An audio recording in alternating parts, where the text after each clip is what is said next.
Hello दोस्तों, bridge construction training institute में मैं इंजीनियर गौरव कॉर्पोरेट ट्रेनर आप सभी का स्वागत करता हूं। दोस्तों, इंडिया का newly build Mumbai trans harbour link या जिसे अटल सेतु के नाम से हम जानते हैं, जिसकी लंबाई लगभग 21.8 किलोमीटर की है, जो कि लास्ट वीक ही हमारे पीएम मोदी ने इनॉग्रेट किया था, जिसके बारे में फैक्ट्स एंड फिगर्स जानेंगे, स्टेट्स जानेंगे और डिटेल में नेक्स्ट वीडियो में और बात करेंगे। तो बने रहिए इस वीडियो के एंड तक। शुरू करते बिना किसी देरी के।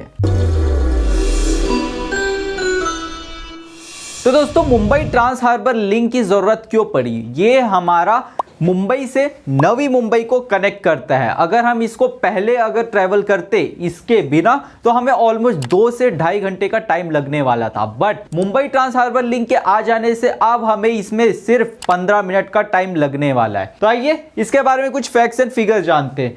तो यहां पे जैसे कि मैंने आपको बताया कि जो हमारी 2 आवर्स की टाइमिंग थी, अब वो घट के सिर्फ 15 मिनट की होने वाली है।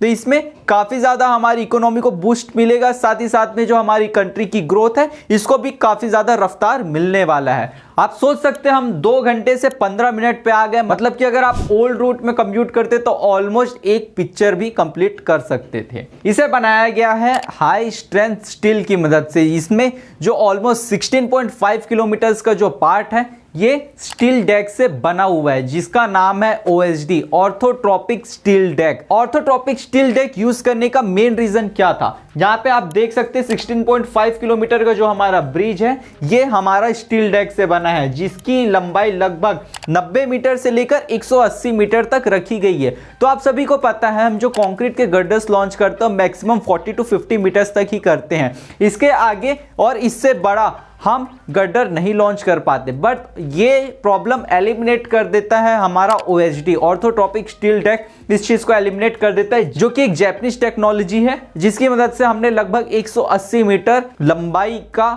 हमने स्टील डेक लॉन्च किया है। तो 180 मीटर की हमें जरूरत क्यों पड़ी? तो ये जो हमारा ब्रिज बना है ये समंदर के बीच में से जा रहा है, मतलब कि लैंड के एक पार्ट को दूसरे पार्ट में कनेक्ट कर रहा है और उसके बीच में समंदर है। जहां समंदर है वहां पे आपको पता है कि हमारे बड़े बड़े शिप्स भी जाएंगे, तो शिप्स छोटे पियर गैप में से नहीं जा सकते, इसलिए यहां पे हमें 180 मीटर का OSD स्टील डेक प्रोवाइड करना पड़ा। ये जो हमारा 180 मीटर का स्टील डेक है ये इंडिया में लॉन्गेस्ट स्पैन का स्टील डेक रहने वाला है।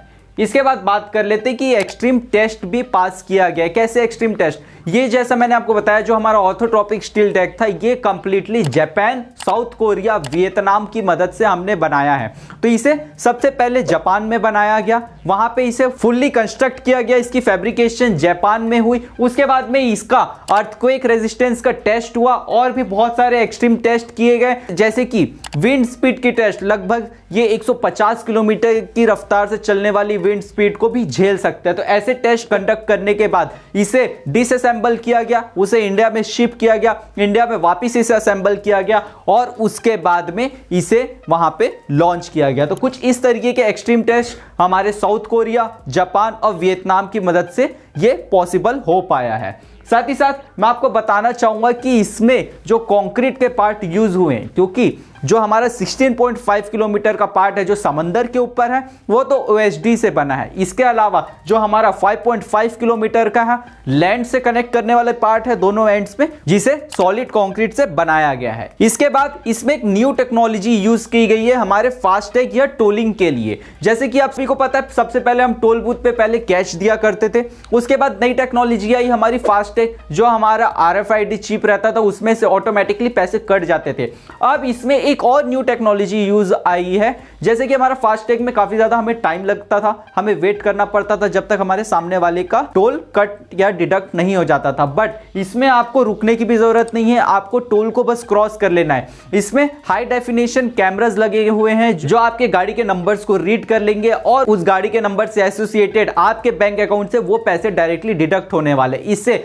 हमारा ट्रैफिक कंजेशन का प्रॉब्लम नहीं आने वाला, जो हमारा फास्टैग में हमें देखने को मिलता था। तो यहाँ पे भी हमारा सीमलेस और काफी ज्यादा फास्ट तरीके से टेक्नोलॉजी ग्रो हो रहा है। इसके बाद में अब आप सोचेंगे 180 मीटर का हमें समंदर के बीच में स्टील डेक को लॉन्च करना है, तो आप कैसे करेंगे? इसके लिए आप सभी को पता है हम बार्जेस यूज करते हैं, बट इतने बड़े 180 मीटर के स्टील डेक को लॉन्च करने के लिए वर्ल्ड में किसी इतना बड़ा बार्ज मौजूद ही नहीं था। तो इसके लिए स्पेशली 100 मीटर्स बाई 60 मीटर्स का हमें बार्ज क्रिएट करना पड़ा, जो कि हमें हेल्प करेगा इतने बड़े बेहिम्मत 180 मीटर के स्टील डेक को लॉन्च करने के लिए। तो कुछ इस तरीके के बहुत सारे हमें एडवांसमेंट और वर्ल्ड फर्स्ट टेक्नोलॉजी यहां पे यूज करनी पड़ी थी इस ब्रिज को पॉसिबल बनाने के लिए।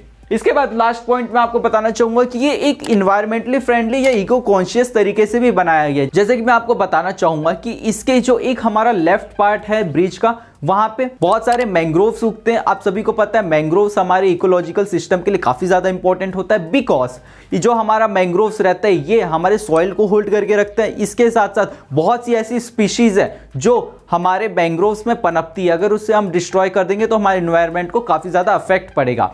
और इस मैंग्रोव्स की वजह से हमारे वहां पे बहुत सारे पक्षियां वहां पे माइग्रेट करते थे, जिसे हमें डिस्टर्ब नहीं करना है। बट यहाँ पे एक प्रॉब्लम अराइज होती है कि जब हमारा ये ब्रिज स्टार्ट हो जाएगा तो इस पे काफी सारा ट्रैफिक और गाड़ियां चलेंगी तो काफी ज्यादा साउंड पोल्यूशन होगा। साउंड पोल्यूशन के साथ साथ यहाँ पे हमारे जो पक्षियां जो माइग्रेट करके यहाँ आ रही हैं उन्हें डिस्टर्बेंस होगा, जिसकी वजह से हो सकता है कि वो यहाँ पे माइग्रेशन करना बंद कर दे। तो इससे प्रिवेंट करने के लिए जो ब्रिज के दोनों साइड में हमारे साउंड बैरियर्स बनाए गए हैं, जिससे कि किसी भी तरीके का साउंड पोल्यूशन उस पर ना हो। इसके अलावा एक और टेक्नोलॉजिकल फर्स्ट हमने जो किया है एनवायरनमेंट को देखते हुए, इसमें जो हमने स्ट्रीट लाइट यूज की है उसे इस तरीके से लगाया गया है कि उसका कोई भी रोशनी हमारे ब्रिज के बाहर, मतलब कि ब्रिज के नीचे जो हमारा समंदर है वहां तक नहीं जाना चाहिए, जिसकी वजह से उसमें मौजूद जो हमारे स्पीशीज है उन्हें प्रॉब्लम ना हो। इसके साथ साथ जो मैंग्रोव्स डिस्ट्रॉय हुए हैं उसे रिहेबिलिटेट किया जा रहा है। इसके अलावा उन्हें रिस्टोर करने की भी कोशिशें करी जा रही है। इसके अलावा सेफ्टी के लिए, क्योंकि ये ब्रिज हमारा एक ऐसे सेंसिटिव जोन से जाता है जहां से हमारा जो भाभा एटॉमिक सेंटर है वो बहुत क्लियरली हमें देखने को मिलता है, तो उसे बचाने के लिए वहां पे सेफ्टी व्यू लगाया गया है, जिसे किसी भी तरीके का व्यू वहां पे एक्सपोज ना हो और उसे पूरी तरीके से ब्लॉक करके भी रखा गया है। तो इन्वायरमेंटल सेफ्टी ये सारे कंसिडरेशन लेकर इस ब्रिज को डिजाइन किया गया है। तो जाते जाते मैं लास्ट में आपको इसके कुछ स्टैट्स एंड डाटा एक बार और रिवाइज करवा देता हूं। इस ब्रिज की टोटल लेंथ है हमारी 16.8 किलोमीटर, जिसमें कि 16.5 किलोमीटर हमारा टोटली ओशियन के ऊपर है। इसके अलावा हमारा 5.5 किलोमीटर लैंड की तरफ है, जो दोनों तरफ से लैंड से कनेक्ट कर रहा है। इसके अलावा जो हमारा अटल सेतु है ये 6 लेन का ब्रिज है, मतलब कि ईच साइड हमारा 3 लेन्स रहने वाले, साथ में दोनों साइड में एक इमरजेंसी लेन भी रहने वाले हैं। इसके अलावा इसमें हमारा 7 OHD यूज हुआ है, जो कि हमारा ऑर्थोट्रॉपिक स्टील डेक, जिसकी लेंथ हमारी 90 मीटर से लेकर 180 मीटर तक का हमने यूज किया है। साथ ही साथ में इस ब्रिज में स्पीड लिमिट रखी गई है 100 किलोमीटर पर आवर का। इवन दो इस ब्रिज को डिजाइन किया गया 150 किलोमीटर पर आवर तक के लिए, बट इसमें स्पीड लिमिट रखी गई है 100 किलोमीटर पर आवर तक की, हमारी सेफ्टी को ध्यान में रखते हुए। तो दोस्तों इस वीडियो के लिए बस इतना ही। आपको ये वीडियो कैसा लगा मुझे नीचे कमेंट करके जरूर बताइए, और अगर आपको इसके बारे में और डिटेल में जानना है या आपके पास और कोई टॉपिक है तो वो भी आप नीचे कमेंट कर सकते हैं, मैं उस पर वीडियो लाने की कोशिश करता रहूंगा। जाते जाते मैं बस इतना कहना चाहूंगा, करना है खास तो चलो हमारे साथ सिविल की बात गुरुजी के साथ। Until then, thank you so much.